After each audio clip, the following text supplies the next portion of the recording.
Boa tarde, gente. Estou aqui para mostrar para vocês hoje a minha lavadora New Mac 16 quilos Plus. Comprei essa máquina hoje. Acredito que vai me servir bastante. Ela é muito linda, gostei muito dela. Vou mostrar direitinho para vocês aqui. Olha só como ela é bonita, pretinha. Por dentro ela é bem espaçosa, ó. Gostei bastante dela. Veio com dois botões de ligar, com várias funções. Também o botão de abrir saída de água. Aqui atrás a gente tem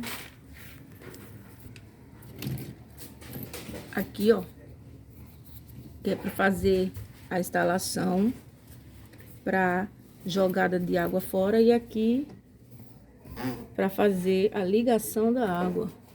E aqui a gente tem também a tomada. Eu acho que ela vai me servir bastante, essa máquina, viu? Vou mostrar para vocês também quando eu colocar a água nela com as roupas. Uai, ela é linda a máquina. É, acho que vai dar para o gasto.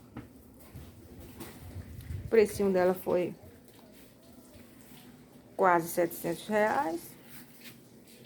Por enquanto dá para me ajudar bastante. Tchau, gente. Mas depois